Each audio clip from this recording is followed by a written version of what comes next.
Good morning everyone, this is a day with Carla. So, sa ngayon, ang i-vlog ko po ay ang superworm. Ang kanilang cycle at ang ano nila, ang form nila sa sa aming lalagyan. So, thank you. This is a day with Carla. So, dito po namin ilagay yung mga superworm namin. So, hindi na ginagamit na drawer. Hindi po kami bumibili para po sa mga luma na cycle. So, ito po naman dito po namin inilagay ang aming beetles at saka yung paglilay nila ng egg. So, dito po namin. So, ipapakita ko sa inyo.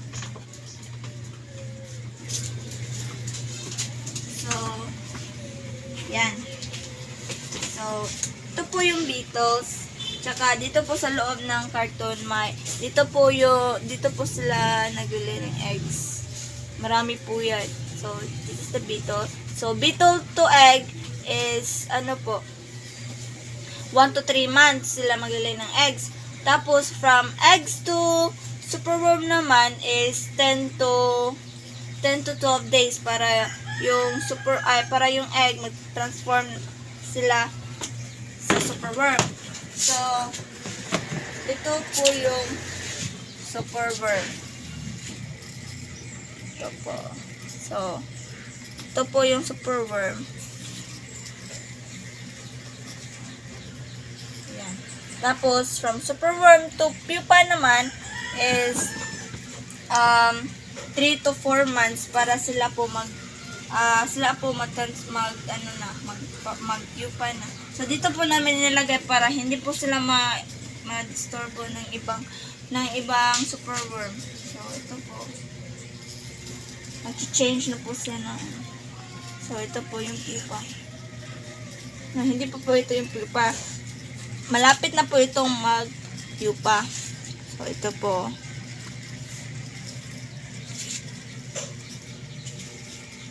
So, 3 to 4 months po sila para mag-pupa. Tapos, ito po naman dito po namin nilagay yung pupa namin. Ito po yung mga pupa. Ito po. Yan. Ito. Yan. Tapos ito, malapit na po siya. Malapit na po siyang malapit na po siya mabito. So, from pupa to beetles is 12 to 20 days po. So, iyan. So, yan naman. Yan yung cycle nila. Yan yung cycle ng superworm po. So, ngayon, kukuha tayo ng kunting superworm para papakain ko po sa aming mga manok.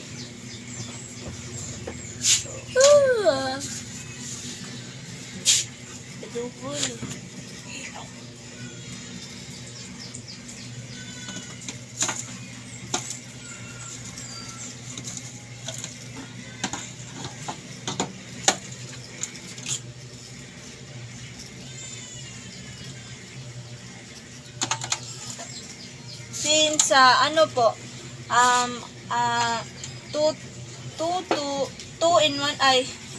in 1 weeks, dalawang araw lang po namin sila pinapakain since ang superworm po is high in protein. So,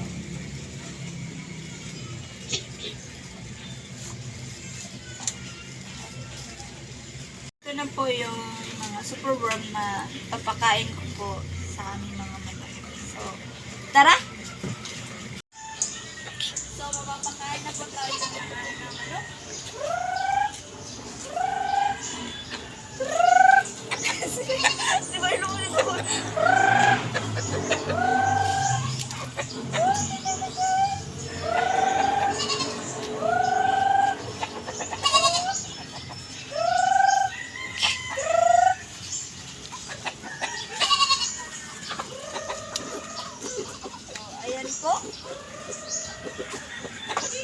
So, that's how it works.